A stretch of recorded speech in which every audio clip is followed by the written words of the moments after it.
Hello, everyone, and welcome to another episode of WP Roundtable. My name is Jason Crawford. We got us another great guest on tonight, and let's get started. Awesome. Thanks, Cool. Jason. Hey, guys. My name's Kyle. I work at Real Big Marketing, and I do WordPress stuff. And, pretty exciting. We finally got Mr. Tom Harrigan on the show with us from Alley Interactive. Alley, honestly, is probably, but at this point, Alley Interactive is probably the most represented company on the history of this show. I gotta say, we've had more guests from Alley than anybody else. Maybe Automatic would rival, but 72 episodes, and we're learning a lot about the awesome team that Alley Interactive has.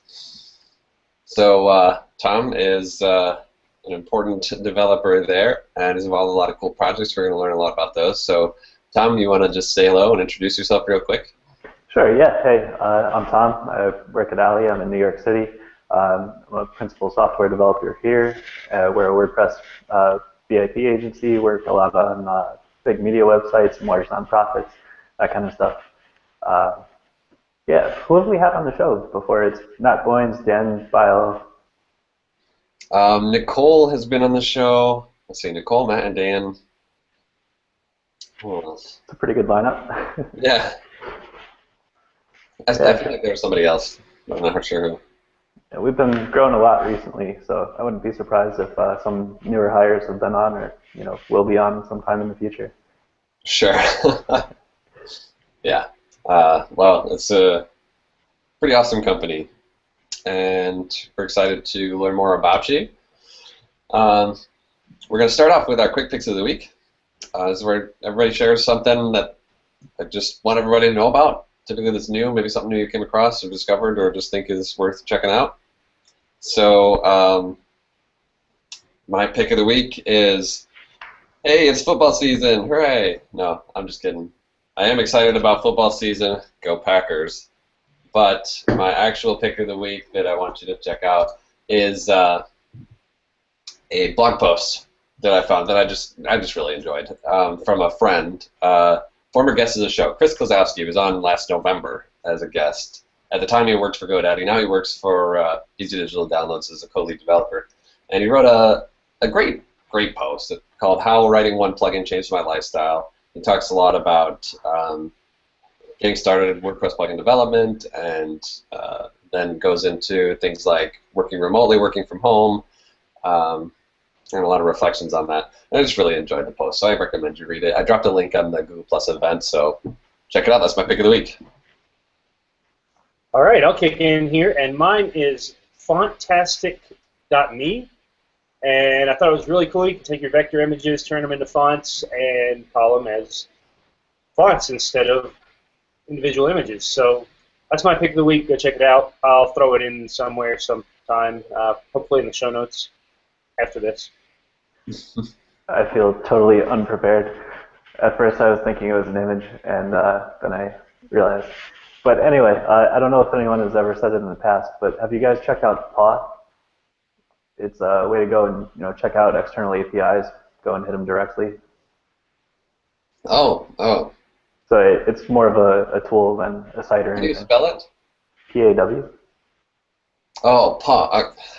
I thought you said pot, but I did too. PAW, everyone watching at home. Yeah, so definitely a nifty tool. It also can go and turn stuff into code for you. Actually, Matt Boynes wrote a WordPress extension for it. So you go and create your API request, and it'll give you all the WordPress code to go and do your remote request and get the JSON back and whatever, format it so that you can just go and copy paste it into your code base. Wow. Okay. Yeah, I'm checking that out, and that is pretty awesome looking. So thanks for sharing that. Cool. Yeah, second pick. All right. So quick picks out of the way. Those are pretty cool. We'll drop links on the event page and all that. For now, let's learn about Tom Harrigan. This is an episode that I've really been looking forward to. Tom, we met a few months back. It seems like it was surprising that it's taken me so long to meet you in person. We met kind of randomly at a WordCamp nowhere near where either of us live. Yeah, Columbus. Yeah, I've known who you were for a long time, and it's a surprise it took me so long to bump into you. But it was a pleasure. We had a really good time together, and glad you're on the show today. So, why don't you give us some backstory? Take us back before your time in WordPress and your career as a web developer. Early on, how did your career just very beginning get started? What did you want to do, and what were those first steps in getting some jobs? When I was 7, I think I wanted to be an Air Force pilot. So that was the first wanting of a career. Later in life, I kind of figured out I don't really like heights very much. So quick end. See, my first job, I was a caddy at a golf course. I started when I was like 13, and I worked at that country club for about a decade and did all kinds of different jobs around there. Everything from caddy to starter, driving range, taking care of the pro shop, washing golf carts. I learned how to drive with that job. That was good. Driver's ed comes along, and I'm trying to do donuts and stuff. That didn't work out too well, but hey. So that was probably the beginnings of working. I started a small little business, like building, fixing, selling computers when I was in high school. I took a computer repair course when I was like a sophomore or so. So that really got me into the tech area of wanting to do that kind of stuff. So when I was in high school, I had about like 30 desktops piled up to the ceiling in my room in my parents' house.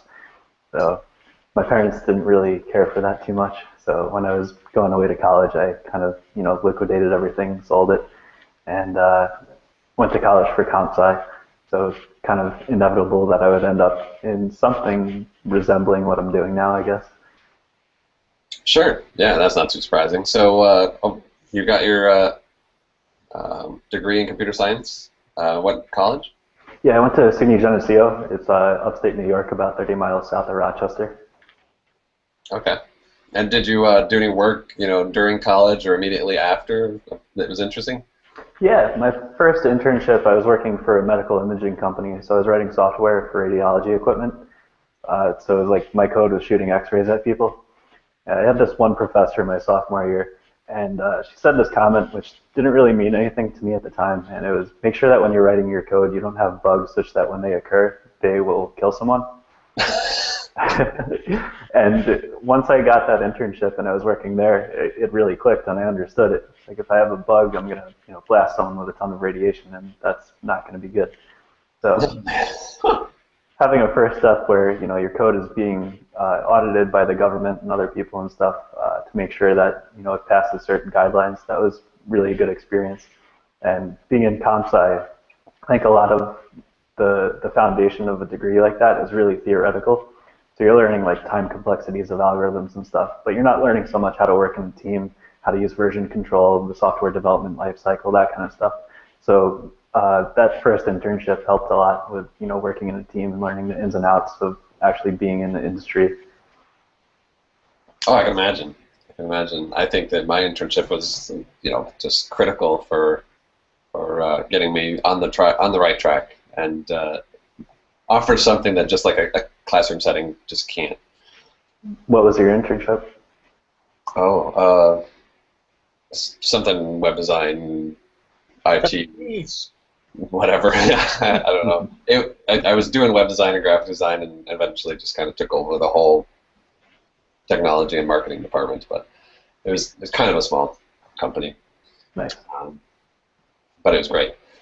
And so after the internship, what kind of work did you transition to? Did you go immediately into a job like writing code for a living? So around my junior year of college, I started a software company with a guy I went to high school with. We used to play in a band together in high school. I was the drummer and he was the bassist and lead singer. And we, kept in touch throughout college. He was an economics major, but he was working as a developer throughout college.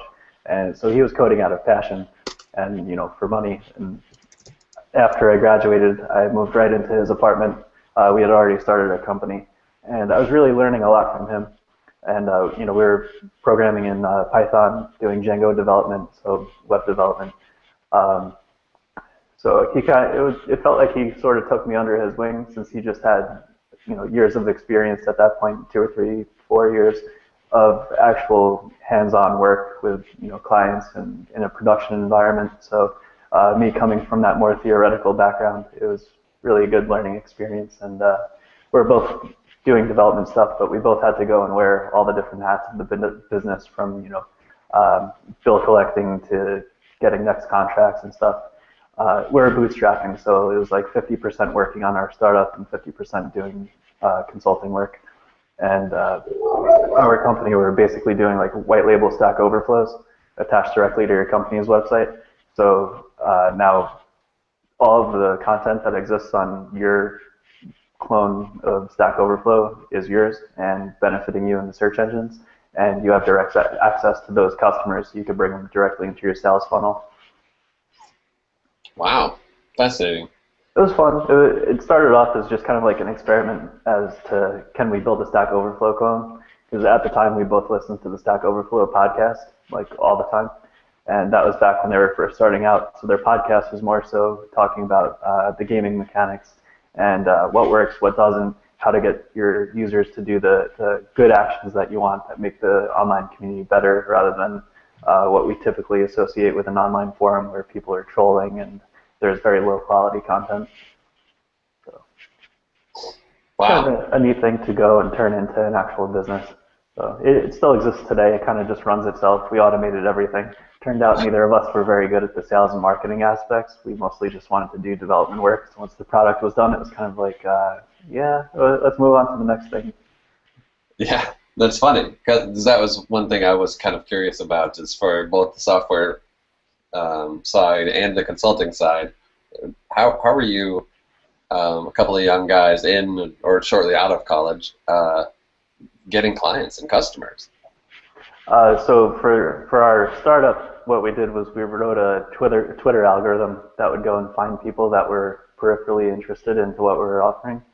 So we would give our algorithm a list of people that we deemed as influencers in the online community space or other related areas, and it would find people that followed them that retweeted their content, and then we would go and follow those people under the assumption that they're active on Twitter and active with that person's content, so maybe they'll be interested in our content and retweet that.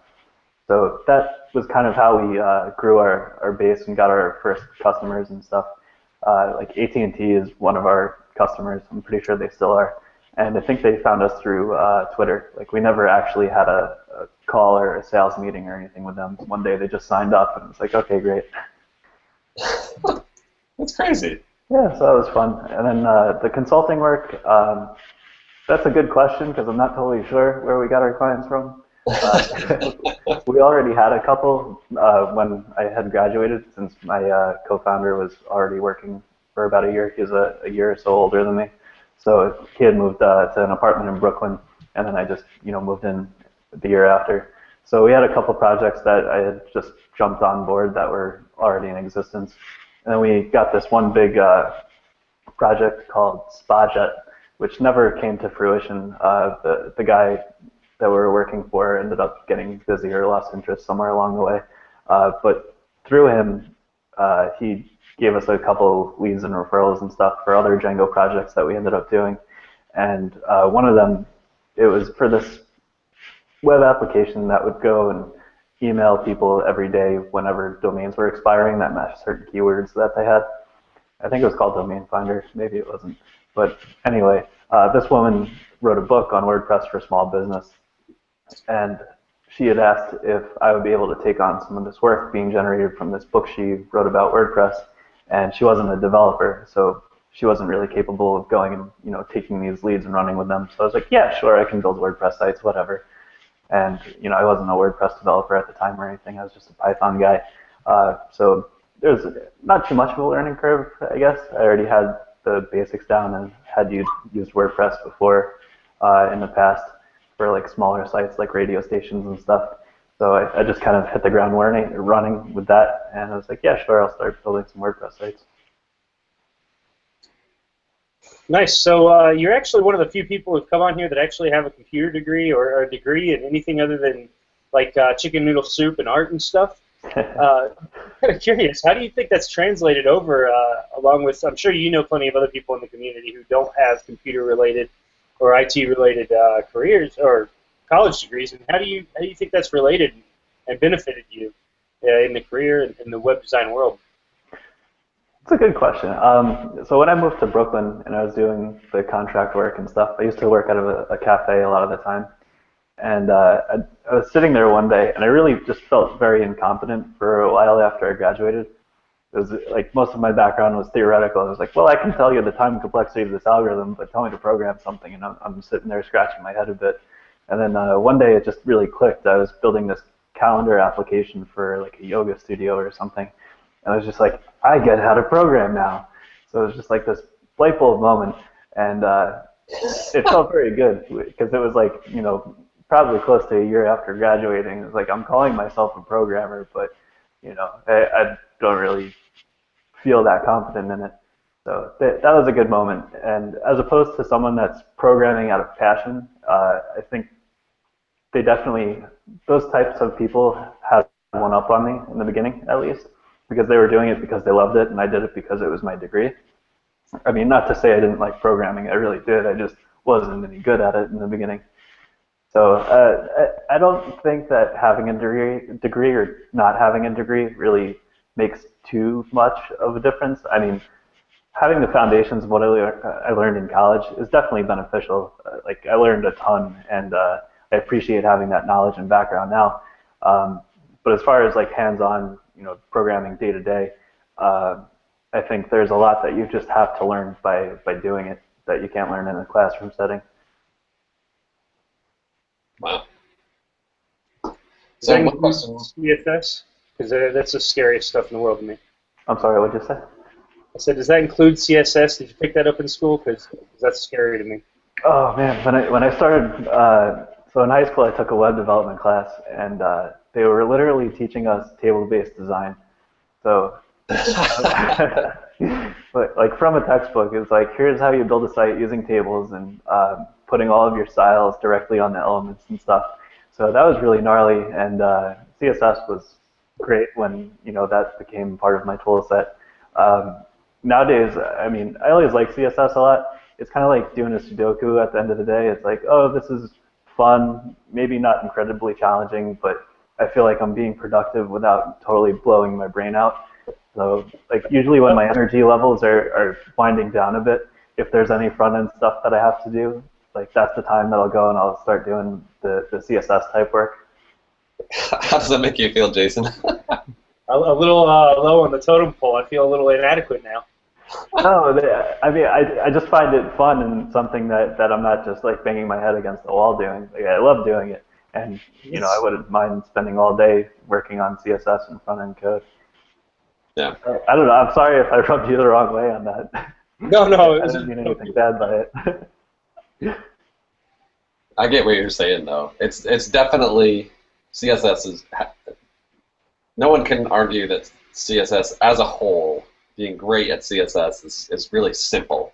There's a lot to it, but it's not programming. There's not that abstraction that like writing PHP or Python or something like that. Yeah, like you don't write unit tests for CSS, right? Right.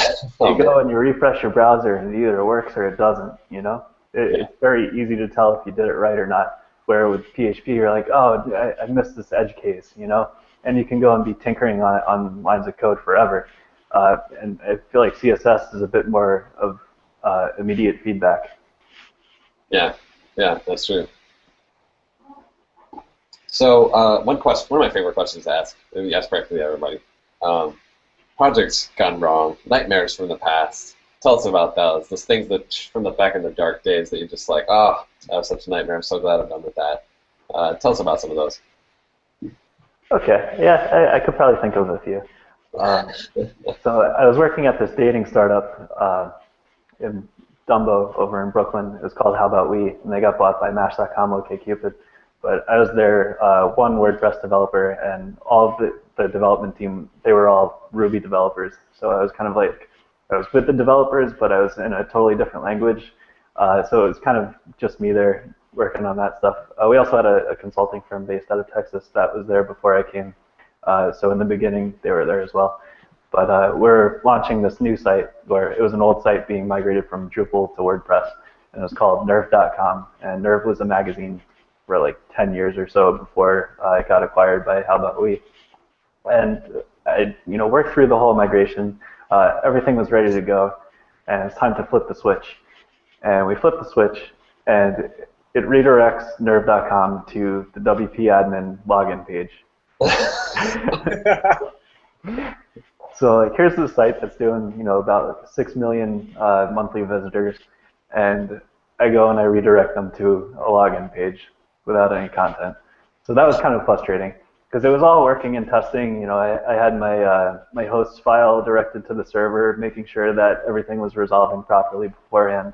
And there ended up being some kind of directory structure issue with like a missing slash or something that caused everything to go and get redirected there.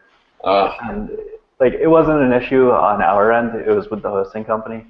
I think, well, they were the ones that realized it was an issue and fixed it.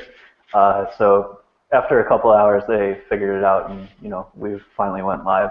And luckily, I was doing this at like 7 in the morning, so it was not like peak time traffic-wise. So that was definitely a stressful moment. Oh, I'm sure. Man. Yeah, I'm trying to think of more recent stuff though. Recently, when I started working here, I was working on a site, and I wasn't too familiar with WordPress VIP or really Subversion, like in a day-to-day context. Like, I would use it to go and push plugins up to WordPress.org, but that was about it. Most other things I'm using GitHub for, and Git, or Mercurial too. So I was adding a newly generated sprite file, and I forgot to add the file.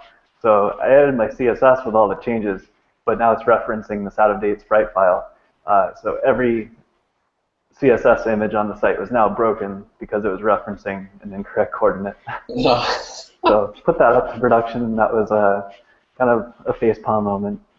Feel silly, but I mean, hey, we all take down sites and do stupid things, but we learn from it. I will never ever go and break a CSS sprite in production again. That's funny. Yeah, and I'm sure like that makes me think like how sprites are dangerous, like because a test or something wouldn't catch that.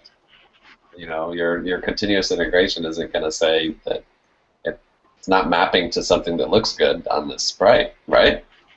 Right, and it looked fine on my side. I just didn't go and push up that new sprite image, And WordPress VIP, for the most part, with like CSS files and stuff, they'll automatically push it. It doesn't have to go through code review because there's no chance of it going and breaking every other site in the network. Sure. So, yeah, because usually they go through like the whole code review process where they're reading through your code line by line and making sure you're not doing anything absurd. So that was fun.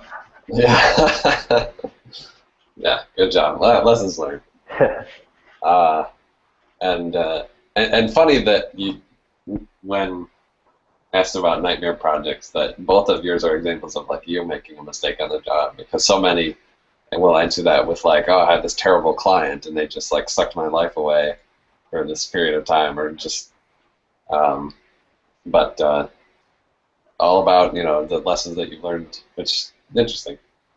So so WordPress, you had a background in a lot of things. You said you were making Django sites and writing in Python and a variety of things. How did like WordPress become your specialty and now it's like your main thing? What was that transition?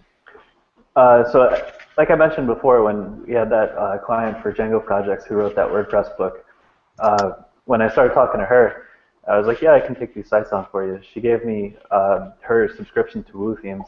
So I had all of the Woo Themes themes as like a starting point for building these sites. And before that, I always built everything from scratch. I was like, I'm a developer. I know how to go and make a theme. I don't have to use some pre-built thing. And then after a little bit of time, I kind of realized like, oh, this is saving me so many development hours by having a good starting point to jump off from.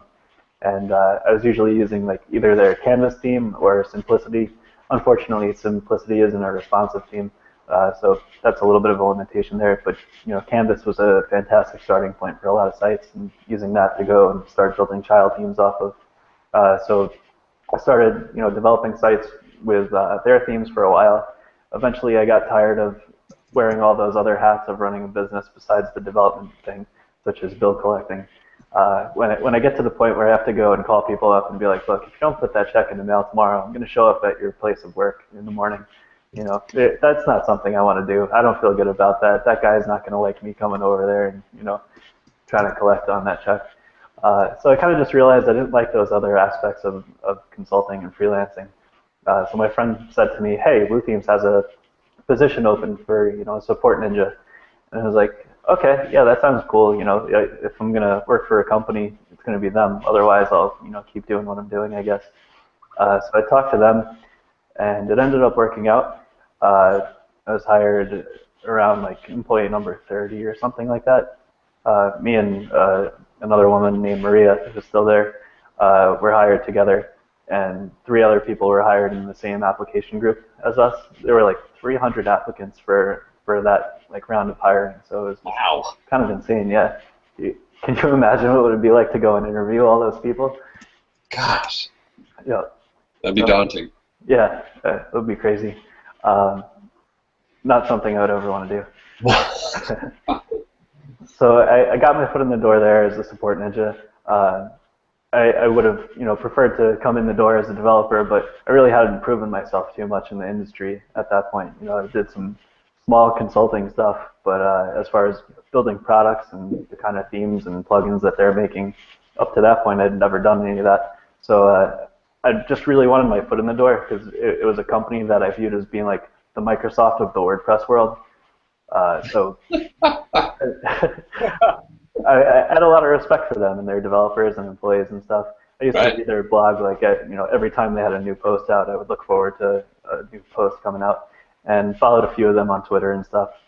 So being able to be part of that company and learn from all the ninjas and developers there, that was a huge experience for me. That was kind of prior to working there. I sort of, when I started doing those consulting projects, I kind of looked at the landscape and it was like, WordPress is growing and growing fast. I'm going to go and put all my chips in and bet on WordPress and take it along for the ride, and we'll see what happens. So I kind of just stopped doing the Python Django stuff because I really wasn't very good at it. I didn't understand the ins and outs of the Django framework like my partner did at that point. And WordPress, it didn't seem like the learning curve was as big, and I had already understood it for a bit, working with smaller projects for years beforehand on it. So that was kind of the jump into WordPress. That's amazing. Nice. And what did you do? How long were you there? What was the life like? Just a quick rundown of that one. Yeah, so WooThemes was really cool because you could work anywhere in the world that you want to. So I was in New York in a basement apartment in Brooklyn with no windows, and I kind of became nocturnal. But my coworkers were in South Africa and the UK and Poland, Scotland, about a half a dozen of us in the States.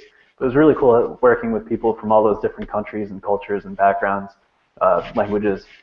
So it really was a bit more eye-opening than just working a normal job in the States, dealing with customers that are all around the globe as well. So I came in as a support guy, and I was doing mostly support on themes, and then some plugins and stuff, like a little bit of minor WooCommerce stuff, WooSlider, whatever other plugins they have. So answering every kind of question you can think of, from the how do I turn my icon blue to how do I go and build this custom functionality. So some questions were more challenging and interesting than others. A lot of times you get hit with stuff where it's like, just click this button, like user error type things. But I found the most interesting ones to be like, hey, I'm trying to make this theme do something that it really wasn't intended to do, but it's really cool. It's like, yeah, I'll go and I'll spend an hour working on this ticket with you because that sounds like fun. And all right, so we got to ask your take as a previous employee, your take on the whole WordPress WooThemes purchase? Yeah, so when Automatic acquired WooThemes, it kind of scared the crap out of me at first, like, to be completely honest, because I was like running out to go to a WordPress meetup, and I see these tweets, and it says WooCommerce is acquired by Automatic. I'm like, what? Like, that was a really confusing statement to me, because WooCommerce is just a product under the WooThemes umbrella, right?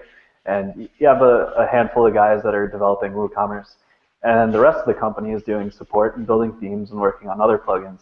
So the thought that crosses my mind is, what's happening to the rest of them? Like, was only WooCommerce acquired, and then WooThemes is still over here? And because WooCommerce makes up, like, say 80% of their revenue, right? So when you go and take away that big moneymaker, it's like, what's happening to all my other friends' jobs? Like, are they still with it? So it took a couple hours for me to go and get back above ground from the subway and get the news and figure out, like, oh, all of WooThemes is now acquired and everyone is now going to be an employee of Automatic. Because that was really cool. I was excited for them. Even though I had been away from the company for, I don't know, 6 months, a year or so at that point, I still keep in touch with a lot of those guys. And it was really exciting to go and hear that they were going to go and be part of a team like Automatic. And that's a huge acquisition. Can you imagine having like 60 people get acquired by a company and like absorbed into that? Especially in the WordPress world. Usually we think of acquisitions being a handful of people maybe, and sometimes it's just intellectual, what's the word I'm looking for? They're just acquiring the software itself rather than the people that go along with it. So it seemed like a best case scenario of being able to get the people and the products and continue to give them life. And it was kind of exciting too, because in talking to the WooThemes guys at different conferences and online and whatever, back when I was with the company, we went to the first WordCamp Europe, and I think that was 2013 maybe. And Noel Talk from Human Made gave a great talk about happy tables. And I'm sitting with a bunch of WooThemes guys and girls, women, men, whatever, and we're sitting in a row, and this talk finishes up, and we all kind of look at each other, and we're like, WooCommerce is a service, because the Happy Tables is like, hey, we have this hosted platform for creating restaurant sites. Like, why can't we do that with WooCommerce? That would be really cool. It's like, well, we're a product company. We build plugins and stuff. We're not good at scaling up hardware and building infrastructure and that kind of thing. That would require a lot of investment and people with different skill sets and stuff. So when I heard about them being acquired, it was like, this is a very logical step towards making WooCommerce a service. And obviously what I think is going to happen is they're going to go and integrate it with WordPress.com, and now WordPress.com gets to go and cater towards this whole niche that wants e-commerce sites that they can't really currently cater to. And then WooThemes gets to go and fulfill this want of creating this service platform on top of WooCommerce, or underneath WooCommerce. Okay, so we're not interested anymore in WordThemes. That was that was exciting. Thanks for your take on that. But I do want to ask you, so you've transferred from WooThemes. I could be wrong, but didn't you go through a couple of transitioning phases before you got to Alley? Yeah, so... I'm sorry, what? Or did you go straight to Alley Interactive? No, there are a couple of steps in between. So I did the support for like a year and a half. And the thing about doing support, I really respect everyone that does it and has the mindset to handle it. But me personally, I don't have the patience. It kind of wears thin on me after a while, answering the same questions in and out. And sometimes a customer's question can seem silly. Although, I mean, all questions are valid, right? It just takes a certain mindset to go and handle doing support day in and day out. And I really wanted to be doing development work. So when I left WooThemes, I went to How About We, which is a dating startup, and then they got acquired by Match.com, OkCupid. So after they got acquired, I went over to Code and Theory, which is an agency. They have offices in New York, California, London, and the Philippines. So I went over there and built out Vogue magazine with a team of like 9 or 10 other people. So I was working on that for pretty much the entire time I was there. And the project was kind of like 3/4 of the way done when I joined the team. So that was a lot of fun, taking that over the finish line and working with that team on such a high-profile site like that. So after that, I mean, I did a few other minor projects like the Webby Awards, Maybelline. I was working on a project for IAB over there too. Webby Awards was a pretty cool one, very neat design, and the design for Vogue magazine was really beautiful too, and a lot of fun to work with as far as the integrations going on there and the templating system. A couple of really great front-end developers that worked on all the mock-ups and creating the static assets and stuff. So that was pretty enjoyable and a kind of a unique experience of working on that kind of site. So after Code and Theory, that's when I came to Alley, and I joined here in mid-December. So what is that now, like 8 months? I don't know. Time seems to fly. Sounds about right. Let's say about 8 months. We're in the ninth month of the year. Almost 9 months, whatever. So now I'm here. We work on a lot of WordPress VIP sites. Most of the rest of our clients are on Pantheon or WP Engine. So I've been working on sites like Politico Europe, the New York Post, Digiday, that kind of thing. So it's a lot of fun being able to work on high traffic media sites where you're dealing with scaling issues and that kind of thing. So it's a much different challenge from a product company like WooThemes, where it's like, here's your plugin and it has to work everywhere. So there you're dealing with lots of possible issues like various server configurations and what versions of PHP people are using and stuff, as opposed to working on high traffic media sites where it's like, I only need this to work in one place, but it has to work really well and scale up to millions of people. So when you're building a product, you're not necessarily thinking about what happens when 1 million people jump on this. And without the experience of working on high traffic media stuff, it's like, oh, I can go and build something that looks really nice and pretty. It's like when you go and you build a jungle gym, right? It's like, oh, this looks great, and you're standing there, looking at the pile of screws in your hand, and the kids jump on it and it falls down. You're like, oh crap, I needed these screws.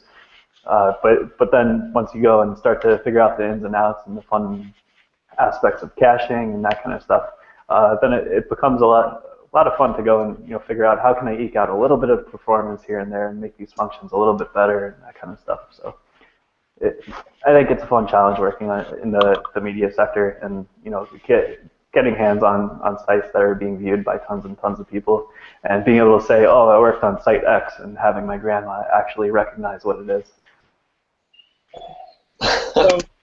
So what you're saying out of all that is it's okay to build a jungle gym and let the kids test it before you jump on? Sometimes you need people to test things. I mean, if they fall, kids are very resilient. They're not going to break anything. They'll be okay.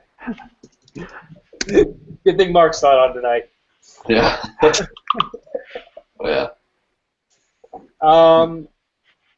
Oh, yeah. Since you're bringing this up, I know why you were still working at one of those places. You started talking heavily about custom post styles and post formats, and you also mentioned in your little document here that you kind of like to discuss that a little bit. Yeah, sure. When I was at How About We, they had a great editorial team of like 20 people or so, and one day they wanted this feature for being able to categorize things as being a video or a large image post or a normal image or a video. I already said video. I don't know, a bunch of other things. List of links, like listicle style stuff. And they wanted those things to be formatted differently on the front end of the site. So when you think about like a blog page or the home page of a site, everything kind of looks the same. You have your list of posts, and it's all title, excerpt, featured image, right? And there's nothing that really differentiates those posts from each other and entices you to go and click one over the other. So the whole idea of this was go and present everything as the unique snowflake that it is, right? If it's a video post, go and show that video front and foremost and let people go and interact with it. If the main portion of content in there is a list of links, show that list of links instead of like a 2-line excerpt. So it's really about going and making those posts look unique and showcase themselves for what they are. And I said to myself, post formats is the way to go here.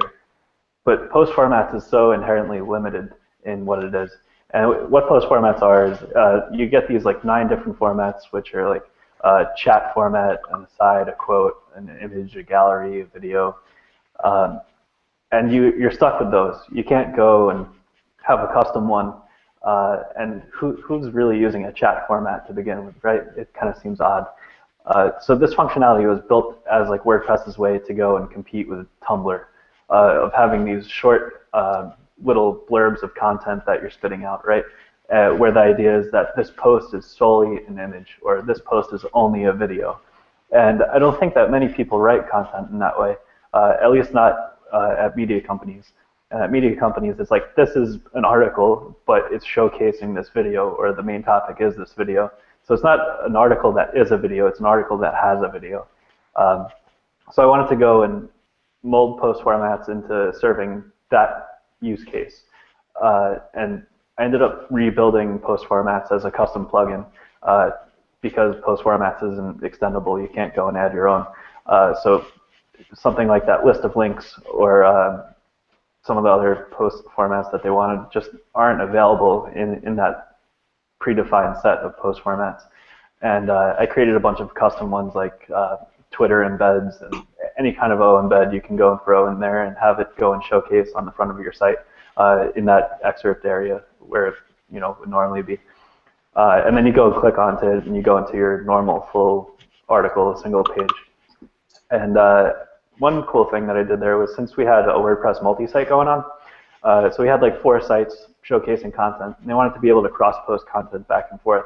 So I had this cross-post format where you can go and specify a post on one of the sites in the network and have it show in the other site that you're specifying it in. So the benefit there is that you're not duplicating content or anything. You have your canonical source being that other site, and then you're showing it through. So it was kind of a unique way of hacking post formats to be this interchange of content between multiple different WordPress installs. Well, all the same multi-site install, but different sites within that.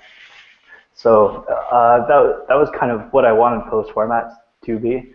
And since then, I open sourced it on WordPress.org, and got into a good conversation with Drew Janes when we were back in WordCamp Columbus. And that was exciting because he was actually interested in it. And it seems like no one gives a crap about post formats at all. They've kind of been neglected since creation back in like 3.1. Scott Taylor was working on it in 3.6. He started creating some custom UI stuff in the WP admin backend for going and utilizing those post formats and formatting content in certain ways. But it ended up getting torn out right before it went to the official release. So I started incorporating some of the functions that he wrote because some of them were really neat. Like that chat format that no one uses, it would actually go and format it like a chat conversation from Skype or AIM. And similarly with other things where it would go and it would grab that featured image or that video content. So what I did was built a bunch of functions that would actually go and parse out your blog post and figure out where that piece of content you specified is. So like if I specify this as a video post format, it's going to go and look through my posts and grab the video and put that up in the excerpt. Or if I say I want a gallery, it's going to go and find where I have that gallery shortcode or something in the post and allow that to be displayed. And there are a bunch of different ways of doing it. You could go and save it as a post meta on the save hook or whatever. But the idea was to go and have that custom content available so that it could be showcased as a way to give users an actual reason to click on that post that you spent so much time writing. Wow. So, talk a little bit real quick about your day-to-day. What are your primary responsibilities, and have they changed since you've been a part of Alley? Yeah, sure. Oh, one thing I wanted to mention on the post formats was that conversation with Drew. The cool thing about it was that he thought it could be like a good feature of where post formats could go, and so we're kind of working together on trying to figure out a way of proposing it to core and allowing for maybe some base templates of post formats for like how a theme could use it. Because right now there's no standardized way of displaying that content. It's just you have these 9 post formats and a theme can use them or not. So the idea is to have a base template system where it goes and has a certain way where it's going to display a video or not display a video. Anyway, that's enough of post format. So my day-to-day, what I do at Alley is I mostly work on client projects.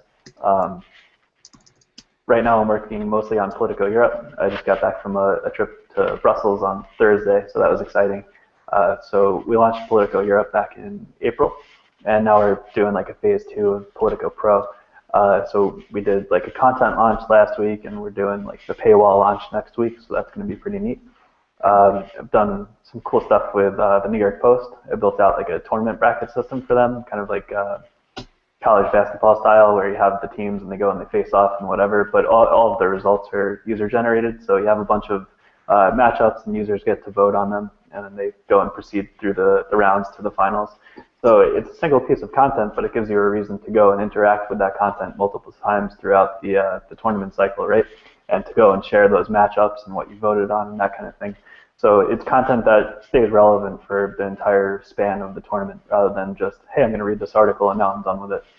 So that was a lot of fun and kind of a complex thing to work with. And we integrated with the PollDaddy API, ShareDaddy, and a couple other things. But that was a fun thing to work on, definitely. What else did you ask in the day-to-day stuff? Sorry. If it's kind of evolved as you've been part of this company. So I don't want to say the typical process, but at least my process was I came on board in December and I got put onto kind of like maintenance projects, kind of get the feel of how the coding standards work here, the code review process, the ins and outs of working on the projects with the other team members, and then it became more like, okay, now you're working on a new build. So here's this new site that we're doing from scratch, or this new piece of functionality that has never been thought about being written before, and tackling those kind of problems. So that's definitely been fun and exciting, but I don't think it would be possible without going and starting with doing maintenance on existing projects and getting to learn the code bases and getting familiar with all the processes. Sure. So I'm curious if you could talk a little bit about the gap between users and developers. Two groups. I know you have some things to say about it. So if you could just talk about your thoughts, like what are the issues that exist in this relationship between regular users and developers focused on their craft? What are some of the kind of nuances to this? Sure. So I think that one of the easiest ways to go and kind of see where this occurs is like when you go to a WordCamp, like who do you go and seek out to go and talk to? You usually go to people that are like yourself, right? So if you're a developer, you go and find other developers that are doing cool things. If you're more on the content end or an end user, an editor, you're kind of looking for people that are facing those similar challenges to you on a day-to-day basis. And I think that over time, the two groups have kind of diverged a bit. And I think that leads to maybe a little bit of friction almost when it comes to building WordPress and building products for WordPress. Because as developers, we're usually looking at things through the eyes of the developer. And I think that makes it very easy to go and lose sight of what the end user needs or wants in day-to-day and how that user is going to interact with the software you built. So while we may go and say, oh, let's go and add a checkbox here and a text field there and a whole page of checkbox fields, and this is the most efficient way of creating settings, well, that could lead to a really horrible user experience, right? And no one in the world wants to go and configure half a dozen pages of checkboxes like W3 Total Cache, right? And while it's a very powerful plugin, having multiple pages of settings to go and dive through to figure out what you're trying to touch is not a good experience at all. I mean, as a developer, I hate it. So what is it like for someone that doesn't understand what the difference between object caching and full page caching is?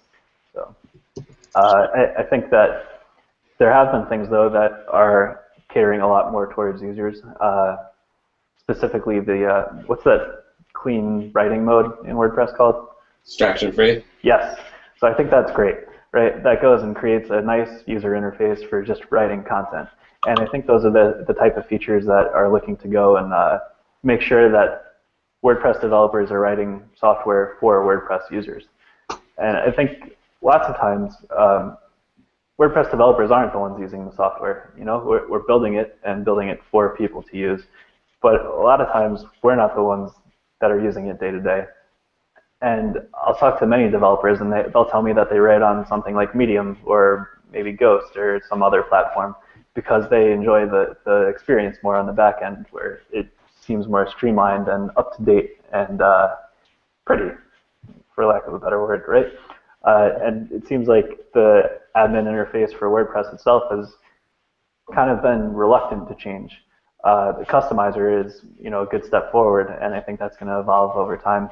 But it took a while to get there. It seems like there were lots of very, very small improvements over time, and a little bit of a fear to making sweeping changes. So I think part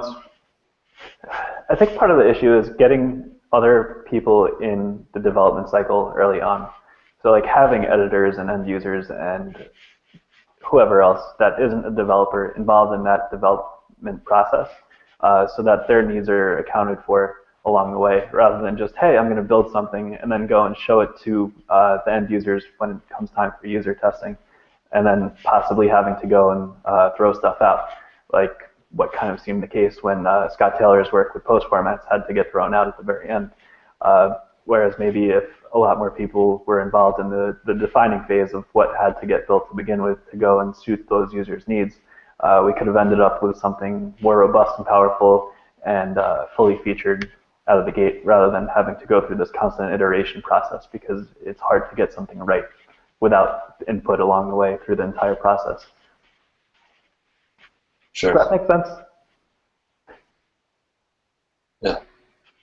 Cool. So I've got a semi-off-topic question for you, but you did mention the distraction-free writing, and so because of that, I'd like to know if you'd give us like a real quick virtual tour of the TARDIS there.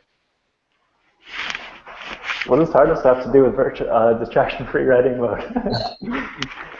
Yeah, it's distracting me. I keep looking at the TARDIS and want to know what it's all about there. Sure. I have never ever watched Doctor Who, but this is our TARDIS. It is cardboard, and we had it in a closet. And one day I was recording WP DevTable. I came here to record it because I don't think I had time to go home. So someone was like, hey, there's a TARDIS in the closet. Go and set it up. It's like, okay, this will make a great backdrop. So it's kind of like this neat little thing that when people come into the office, they're like, oh, you have a TARDIS. It's like, yep, yeah, we do. So when I found out I was coming on today, I was like, yep, I'm going to sit in front of the TARDIS. So you did that intentionally, didn't you? Of course I did. Wow. Well, that's pretty good. I love it. Thank you. So there's another thing I know you're interested in. What's Core that? Fields API. Oh. Give us kind of like the rundown, like we haven't heard of it, and maybe we haven't. So just introduce us to it and help us, kind of fall in love with this concept and get excited about it. Okay. So back in the day, we had meta boxes, right? And we have some gnarly functions to go and create our meta boxes. And similarly with settings pages and stuff, where we go and define our settings, and then we have to go and write our sanitization functions and that kind of thing. So it can get slightly complicated when we're doing data validation and sanitization and stuff, when we're just trying to go and add a settings field. And it can be a bit tedious to go and create pages of fields and drop downs and custom data sources and repeating fields and that kind of stuff. So neat plugins have come along, like Advanced Custom Fields, to go and make that easy, right? With Advanced Custom Fields, you have a GUI to go and create all of your fields. And it's like, oh, this is great. I can point, click, and create these custom field settings. And that sounds all nice and good. That gets you about halfway there. Now you have a meta box. And then it's like, well, how do I use the data from the meta box? Well, you have to code it. So while people might think, oh, great, I can create these fields myself, and they're like, I don't know how to get the rest of the way there, which can be a little bit tough, because it's like, I made something that's really easy for you to use, but not totally. And now there are a billion plugins that do similar things. Alley Interactive has Field Manager. Web Dev Studios has CMV2. And there are a handful of others. I think Human Made has one called Custom Meta Boxes. And all of these plugins exist to kind of do the same thing. Make it easy to go and add custom fields, whether it be on a post, settings page, maybe they're doing taxonomy meta, user meta, possibly adding stuff to widget fields. That would be great. I would enjoy it if I could easily add fields to my widgets, but sadly that day hasn't really come yet. So every one of these plugins has a different way of doing what they do, right? Because they're slightly lack of standards around what to do with certain types of fields. Like a repeating field, how are you going to go and save that? Well, a lot of times you go and you have an array that you go and serialize and just throw it into a field. And that's great. Like, I can go and easily grab this data out. But what happens when you want to go and write a query against one of those fields in there? Well, it's not indexable, right? So it's going to be really gnarly to go and write a meta query that's using a like statement and that kind of stuff, and very non-performant. when I was working on Vogue, they allow a post can have an editor, a contributor, and a photographer. And it was initially created using a repeating field. So you go and say, I want to add one more, and this guy is now an editor. Or I want to add one more, and now we have a photographer on here. And because it was a repeating field, the way it was stored inside the database was like contributor_1, contributor_2.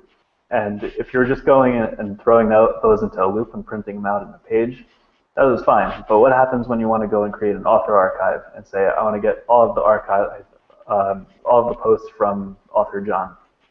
Well, it doesn't know if John is stored in contributor field 1, 2, or 3. So it has to go and go through all of them, right? And it's using this inefficient query because it doesn't actually know where it's saved. And then when you have a large data set, you're going to go and take down your site. So those kind of things can be unexpected, right?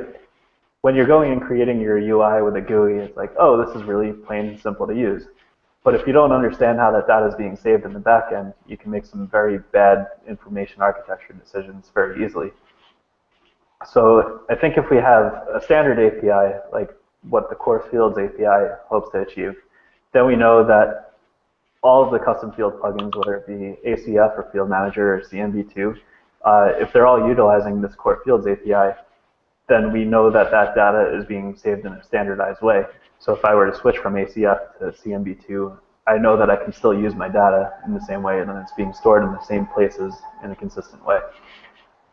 So in a nutshell, Core Fields API is trying to make it easy to go and create these custom meta boxes and fields and stuff, and also buying some ground of standardization for these custom field plugins that already exist to go and do things in a manner that plays well with everyone else. Wow. And so what's your involvement in this project? Right now, my involvement is I pop onto Slack discussions on a weekly basis. I've done very little code-wise so far. The project's still really early on in its life cycle, and one of the priorities right now is making sure that all of the architectural decisions are made and made well, because it's something that we'll have to live with for the rest of WordPress if it ever goes into core. We all know how backwards compatibility, people bend over backwards to make WordPress compatible for everyone, right? No matter what version you're on and stuff. So right now it's kind of making sure that everything will play well now and in the future, and that we're making decisions that cannot be negative, right, at any point in the future. So it has some wide goals of encompassing like everything, I guess, but I think to start out with, it's going to pick one API to go and be like, we're going to make it easier to go and create user fields, or we're going to make it easier to go and create post meta fields, and then work out any kinks, bugs, make sure that everything works smoothly, and then maybe go and try to tackle another API and make it easier to create settings pages. So that's kind of the goal. As far as my involvement goes, the first thing I'm going to do is try to make it work as a clean install. It exists as a plugin right now, but you have to do some copy-paste stuff with core files and that kind of thing. So I'm going to work on making it just be able to be installed, and then start working on some of the different contexts.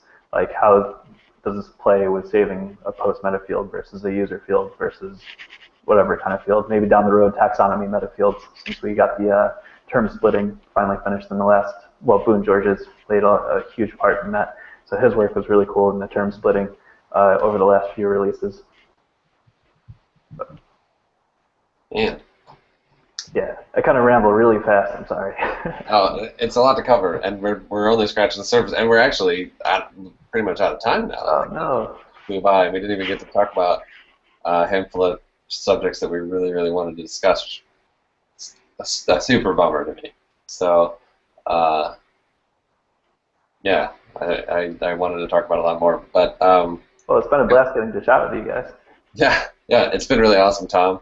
I guess the last couple of quick questions for you before you go. One, I always want to ask, like, what's on your schedule? What sort of things will you be physically present and attending in the near future? Your calendar, how's it look? So I'm one of the organizers for WordCamp NYC. So I'm spending a lot of time right now working on organizing the contributor day, and that's occurring over Halloween weekend. So that'll probably be the next WordCamp that I'm at. I think I don't think anything's coming up before that. So that'll be fun. Everyone should go get a ticket. Come hang out with me and everyone else in New York City because it's awesome and we have a great WordPress community here. I'm looking forward to a lot of people coming from out of town and out of state and stuff too. So that'll be fun. WordCamp US is shortly after that, and I'll definitely be going to that. So that'll be exciting. Also, I run a WordPress meetup in New York. It's like the first Tuesday of every month, and it's like a hack night meetup. So we have a really big normal WordPress meetup, which tends to be more user-centric. Not every time, but I mean, when you have a huge group, you're trying to cater to the largest possible subset of that audience that you can. So to go and have very technical talks there can kind of turn a lot of people off.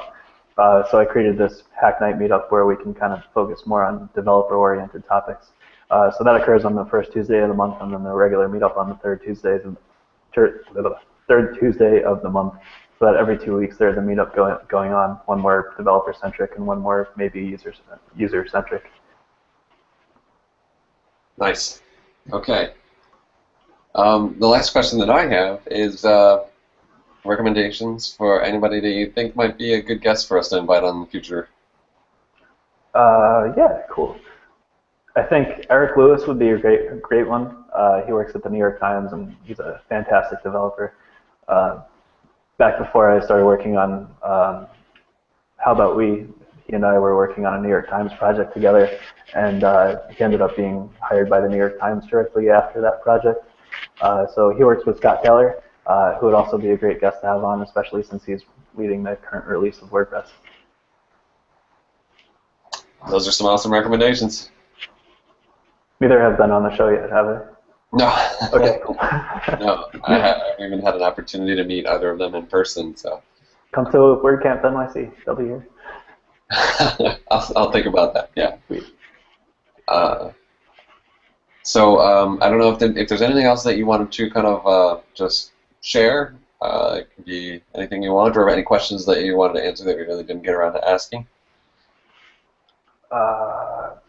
No, I'd give you guys a hug right now if I could. It's been a lot of fun coming on. When am I going to see you next? I wanted to come to WordCamp Ann Arbor, which you're organizing, right? I'm going to be there. Cool. What else is on your schedule? And you too, Jason.